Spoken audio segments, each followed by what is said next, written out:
Hello, thank you for joining us. We're expecting a large turnout today, so we're going to wait a few moments while other people continue to join us.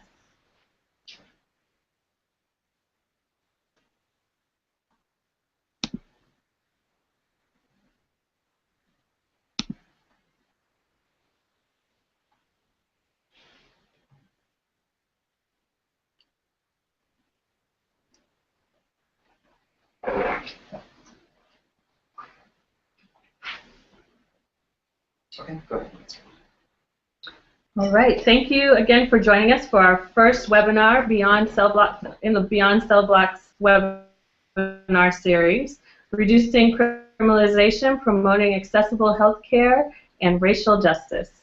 My name is Denisha Christian. I'm a national organizer with the Alliance for a Just Society, a network of organizations working for economic, racial, and social justice. In October, the Alliance, in partnership with Union Theological Seminary, held a symposium called Cellblocks and Border Stops, Transformational Activism in the Age of Dehumanization. The symposium essentially examined the trend of criminalizing everyday life and the role of the economy. We explored the value of Black and brown lives and human dignity, and also looked at how the war on poverty became the war on the poor. It was an amazing event with outstanding speakers and participants. The symposium inspired this webinar series. We will be holding these presentations multiple times this year, and we ask for your patience as we continue to work out some of the kinks in our technology and perhaps become more comfortable with it as well. Our webinar today is Reducing Criminalization, Promoting Accessible Healthcare and Racial Justice, a look at Seattle's law enforcement assisted diversion program. We'll be holding a question and answer series at the end of the presentation today. We'll be accepting questions during our entire time together, however. You can submit questions by Facebook. You can find us on Facebook at facebook.com/Alliance for a Just Society. Once there, you can leave your question in the comment section or send us a message. You can also find us on Twitter at For a Just Society, and you can tweet us those questions. All right, joining us today we have Chris Nyrop. Chris is the project director for the Law Enforcement Assisted Diversion Program in Seattle, Washington. He's been the executive director of Seattle Outreach Services in Seattle from 1997 to 2007, and has worked as an outreach worker, researcher, and trainer in the area of HIV/AIDS prevention, Hep C prevention, syringe access, harm reduction, and drug policy since 1988. He has worked on the Seattle LEAD project since 2009 and works on program design, implementation, and evaluation. And with that, I'm going to hand it over to Chris now, who's going to give us an overview of the LEAD project.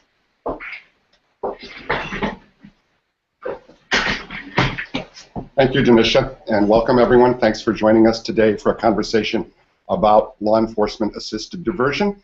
So what I'm going to do today is I'm going to talk about what LEAD is, why do LEAD, how it came about, the current status of the program, and expansion and replication issues that are coming up. So that's the agenda for today. So let's start out with a conversation of what LEAD actually is. LEAD is a collaborative effort between the Seattle Police Department, the King County Sheriff's Office, the King County Prosecutor, the City Attorney, the Mayor and County Executive, and the City and County Council, and community groups such as the American Civil Liberties Union, the Racial Disparity Project, and business and community members in Seattle, all of whom came together and agreed that the current system of dealing with low-level drug crimes, especially outdoor drug crimes and prostitution, was not meeting the needs of anybody, and that an alternative of some sort was desirable. So LEAD's goal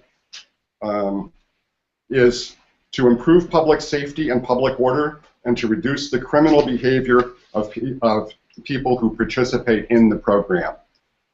What LEAD is, it's originally designed as a pre-booking diversion program. And what that meant was, at the point where an officer had an arrest for an eligible drug crime or prostitution. And by eligible drug crime, I mean possession or sales of 3 grams or less of drugs. The officer would run a records check on the person. And if the person did not have a disqualifying prior felony conviction, and that is something pretty serious on the order of rape, murder, arson, armed robbery, things like that. If the person didn't have a disqualifying prior felony conviction, the officer would be able to offer the person an immediate referral to case management.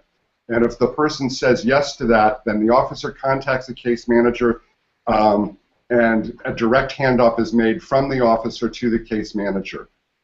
The individual at that point then completes a brief intake form, screening form, with the case manager that goes over just a few demographic questions and then addresses what that person's immediate needs are at the moment, such as shelter, food, clothing, access to treatment, things like that. And then the case manager and the individual who have been diverted set up an appointment to do a longer intake form. And once that intake is done, the person is officially in LEAD. LEAD operates on the principle of harm reduction. There are no formal requirements to remain in LEAD, so that people do not have to go through UAs. In fact, abstinence is not a requirement of LEAD in any way, shape, or form. Service delivery is, again, rooted in harm reduction and based on a wraparound principle of participant needs. It's done in a very holistic way. So case managers work intensively with participants in LEAD to identify what that person's needs are, and we try to get services as close to on-demand as possible, but that means coming up against systemic barriers quite often. So for example, if someone says they want drug treatment, we can't do anything about the fact that there are waiting lists to get into drug treatment. But the case manager will work with the person to try and get them in as soon as they possibly can. So for example, again, in the case of drug treatment, if someone is wanting methadone treatment and is appropriate for it, the waiting lists there are often 10 days to 2 weeks. So even though we strive for services on demand, that's not always possible. The same is true for housing. This is one of the biggest barriers that we've come up against. We actually have the funding to be able to get apartments for people, but here we come up against systemic barriers once again, which is that if someone has a prior felony conviction, and most of the folks that are diverted into LEAD do have prior felony convictions, it's virtually impossible to rent an apartment for that person, even with the funding for it. Okay, as noted before, LEAD was designed as a post-arrest pre-booking diversion program. But even before we started, in response to suggestions from some of the officers who were going to carry out LEAD, we came up with some modifications to the program. So for example, one of the things that we got in feedback from the officers was, why do we need to actually make an arrest to get someone in? If we know someone is out there and that they're involved in drug activity that's appropriate for LEAD or street-based sex work, why can't we just make a referral to that person? And we thought that is an excellent idea. And so we, from the beginning, allowed for what we refer to as a social contact referral into LEAD, so that the officer can get a hold of a case manager and say this person is appropriate for LEAD and can get them in without having to go through an arrest door. So that was one modification that we made to the program right from the start.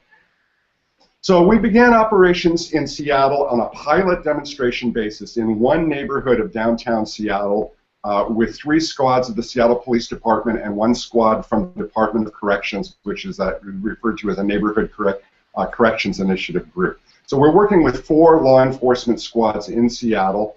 We started in October of 2011. So we've been operating for just over 2 years now, 2 years and 4 months in Seattle. And based on sort of anecdotal and qualitative success of the program in Seattle during that period, last fall the City Council appropriated funding to expand LEAD to cover all of downtown Seattle in 2014, and we are getting set to launch operations in the entire downtown area sometime in the next month or so. We also work with the King County Sheriff in the community of Skyway in unincorporated King County and we are set to begin operations in White Center in sometime in this year also. So that is just a thumbnail description of what LEAD is and how it actually functions. Now what I want to do is talk about what were the conditions that led to making something like LEAD possible. What was the motivation behind starting LEAD, and how did it come about? So just real quickly, a little bit of history. In 1980s, Washington State, like many states around the country, started ramping up their drug laws, largely in response to the crack cocaine epidemic. And Washington State passed what was called determinate sentencing, which is sometimes referred to as mandatory minimums in other areas. It's akin to that. Basically what it does is it sets sentencing thresholds that ratchet up very, very quickly.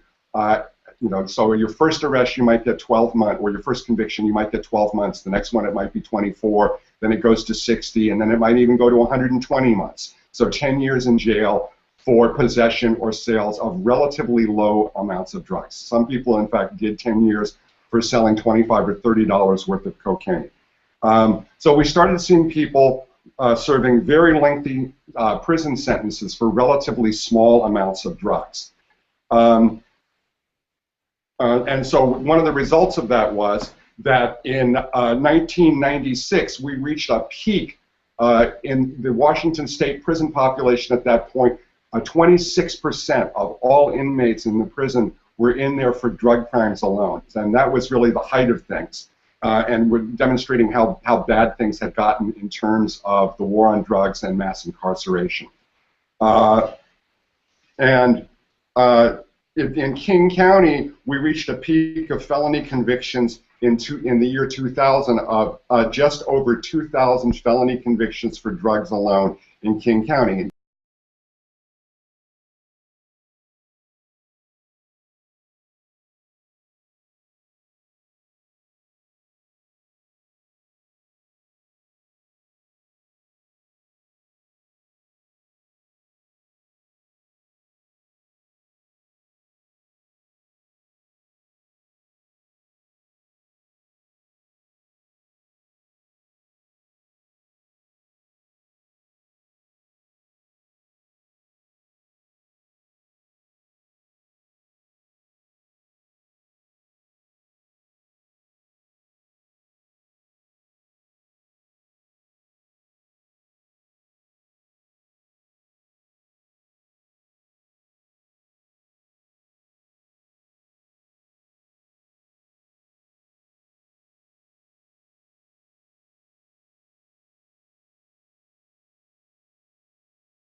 All right, are we back on?